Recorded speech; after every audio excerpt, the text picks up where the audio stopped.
تو پہلے ایمان والوں کی حالت بتائی گئی، اس کے بعد کفار کی حالت بتائی گئی۔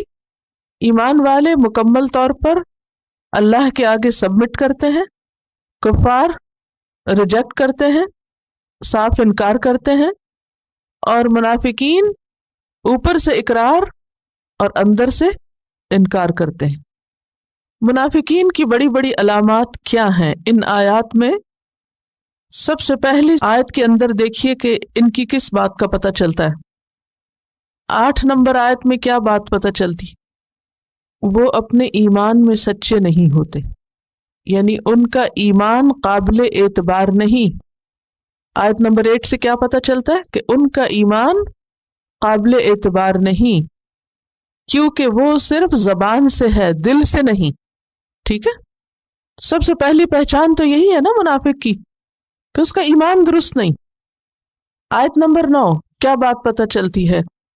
اللہ اور ایمان لانے والوں کو دھوکہ دیتے ہیں۔ اسی آیت میں ان کی ایک اور صفت بھی پتہ چل رہی ہے، وہ کیا ہے؟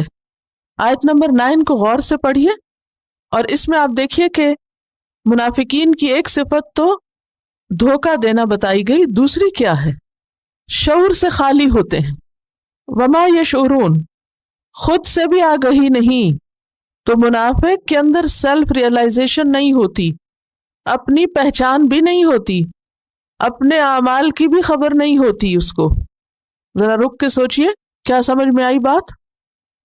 یعنی منافق ناسمجھ تو ہے ہی، لیکن ناسمجھی کی بھی حد ہے کہ اپنی ہی غلطیوں کا اس کو احساس نہیں۔ They are like animals. They don't think what they are doing. یہ کتنی سخت مصیبت اور آفت کی بات ہے کہ ایک انسان غلط کر رہا ہو اور اسے احساس بھی نہ ہو کہ وہ غلط کر رہا ہے نا فتنہ، ہے نا مشکل۔ شعور کی کمی ہے، اور اتنی کمی ہے کہ اپنی بھی خبر نہیں، اپنی بھی ہوش نہیں۔